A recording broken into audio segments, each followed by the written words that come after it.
Hi friends, ఎలా ఉన్నారు? మీరు గనుక కొత్తగా చూస్తున్నారా అయితే ఛానల్ కి సబ్స్క్రైబ్ చేసుకోండి. ఇంకా చాలా మంచి వీడియోలు వస్తాయి. గుప్పేదాంతా మనసు మార్చ్ 4 2024 ఎపిసోడ్ 1015. శైలేంద్ర వసుధార మీద ప్లాన్ వేయబోతున్నాడు. గుప్పేదాంతా మనసు మార్చ్ 4 2024 ఎపిసోడ్ 1015. వసుధార ఏదో పని మీద కారులో బయటికి వెళ్తుంది. అనుకోకుండా కారు దారిలో ఆగిపోతుంది.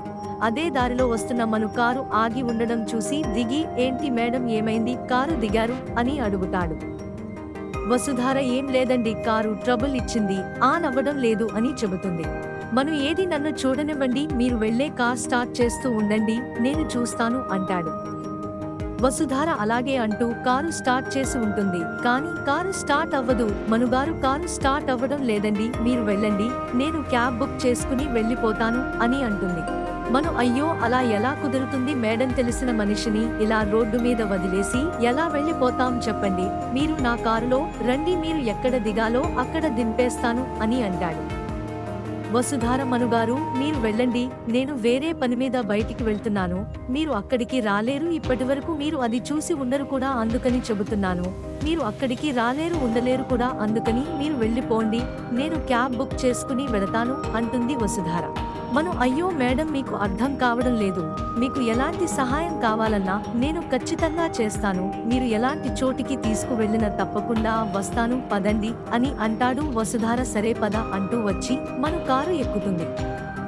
మను, వసుధార ఇద్దరూ వెళుతూ ఉంటారు. గుప్పేదాంతా మనసు today episode March 4 2024 episode 1015 highlights. Cut చేస్తే అది చూసిన శైలేంద్ర, ఏయ్ బ్రో, ఒకసారి అలా చూడు, నీ మరదలు కారులో వెళుతుంది అని చెబుతాడు. రాజు, నా మరదలు ఈ మనుగాడి కారులో ఎందుకు వెళుతుంది? అది ఇద్దరూ నవ్వుకుంటూ వెళుతున్నారు. వీడు నా మరదలని ఎక్కడికి తీసుకువెళుతున్నాడు, ఇప్పుడే చంపేస్తాను వీడిని అంటూ వెళ్ళబోతాడు.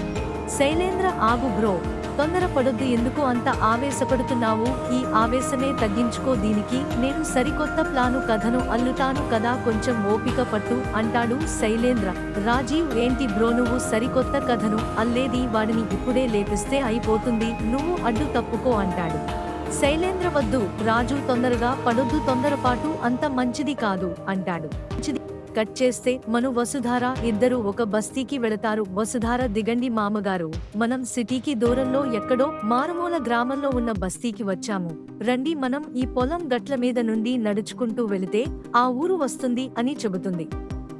మనం, ఏంటండి వసుధార గారు మీరు చెప్పేది, ఇప్పుడు ఈ పొలం గట్టు మీది నుండి నన్ను నడిపిస్తారా ఏంటి అని అంటాడు. వసుధార, అవునండి, నేను ముందే చెప్పాను కదా, మీరు ఆ చోటికి రాలేరు అని, అదే ఈ చోటు, ఆ ఊరికి చేరుకోవాలి అంటే ఈ పొలం గట్ల మీద నుండి నడుచుకుంటూ వెళ్ళాలి అంటుంది.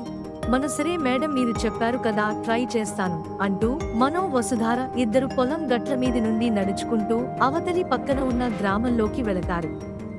పిల్లలందరూ కలిసి ఒక దగ్గర ఆడుకుంటూ కనిపిస్తారు. వసుధార, చూశారా మనుగారు, ఈ పిల్లలు ఎలా ఆడుకుంటున్నారు, వాళ్ళ తల్లిదండ్రులు ఎవరు ఇప్పుడు ఇక్కడ లేరు, అందరూ పనుల్లోకి వెళ్లిపోయారు, వీళ్ళు మాత్రం బడికి వెళ్లకుండా ఇలా ఆడుకుంటూ వాళ్ళ జీవిత ఆశయాన్ని కోల్పోతున్నారు. ఇలాంటి వాళ్ళ కోసమే ఈ మిషన్ ఎడ్యుకేషన్ అనే ప్రాజెక్టు మొదలు పెట్టాము. నేను, రిషి సార్, ఎన్నో ఇలాంటి మిషన్ ఎడ్యుకేషన్ ప్రాజెక్ట్ పూర్తి చేశాము, ఎంతో మంది పిల్లలను బడిబాట పట్టించాము. ఈ ప్రాజెక్టులో నేను రిషి సార్తో పొందిన అనుభవాలు ఎన్నో ఇక్కడికి వచ్చి నాకు అవి గుర్తుకు వస్తున్నాయి. రిషి సార్ నా పక్కనే ఉన్నట్టు, నాతో మాట్లాడుతున్నట్టు, పిల్లలతో ఆడుతున్నట్లు అంతా నా కళ్ల ముందు కనిపిస్తూ ఉంది. అది ఎంత తీయని అనుభూతి, తలుచుకుంటుంటే గుండెలో ఉన్న బాధంతా దిగిపోతుంది అని అంటుంది. మనం, సరే మేడం, ఇప్పుడు మనం ఆ పిల్లలతో మాట్లాడాలా అని అంటాడు. వసుధార, అవునండి, పిల్లలతో మాట్లాడదాం పదండి అంటూ పిల్లల దగ్గరికి వెళతారు. వసుధార, పిల్లలు, మీ పేరెంట్స్ ఎక్కడున్నారు, మీరు ఈ రోజు బడికి వెళ్ళలేదా అని అడుగుతుంది. పిల్లలు, ఇక్కడ మాకు బడి లేదు కదా, మరి మేము ఎక్కడ వెళ్ళాలి, అందుకే ఇక్కడ ఆడుకుంటున్నాము అని అంటారు.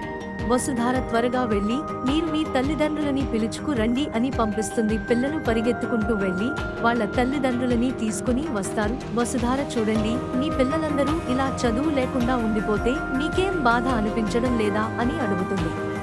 పేరెంట్స్ అలా అయితే మేమేం చేయాలి అమ్మ, మాకు ఇక్కడ దగ్గరలో బడి ఏమీ లేదు, మరి మేము ఎలా చదివించగలం అని అంటారు వసుధార. ఇలాంటి వాళ్ళ కోసమే మిషన్ ఎడ్యుకేషన్ అనే ఒక ప్రాజెక్టు మొదలు పెట్టాం. అందులో చిన్న పెద్ద అంతరం లేకుండా అందరూ చదువుకోవచ్చు. మీ పిల్లలకి చదువుని, తిండిని, బట్టని అన్నీ మేము చూసుకుంటాము, మీ పిల్లల్ని మాతో పంపిస్తే చాలు అంటుంది వసుధార.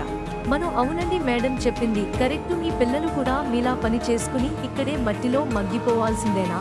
మీ పిల్లలు చదువుకుని మంచి మంచి ఉద్యోగాలు చేస్తుంటే మీకు ఎంత గౌరవంగా అనిపిస్తుంది చెప్పండి. అందుకే ప్రతి ఒక్క తల్లి తండ్రి ఆలోచించండి, మీ పిల్లలని బడిబాట పట్టించండి అని చెబుతాడు. పేరెంట్స్ అలాగేనండి, మీరు చెప్పినట్లే చేస్తాము అంటుంది వసుధర. ఇప్పుడు మేము వెళ్ళిపోతాము, తరువాత మా ప్రాజెక్టుకు సంబంధించిన కొంతమంది వచ్చి మీ దగ్గర నుండి అన్ని డీటెయిల్స్ తీసుకుని వారిని బడిలో చేర్పించి మీ పిల్లలకి మంచి విద్యను అందిస్తారు, సరేనా? ఇక మేము వెళ్ళొస్తాము అంటూ వసుధార మను ఇద్దరూ వెళ్ళిపోతారు.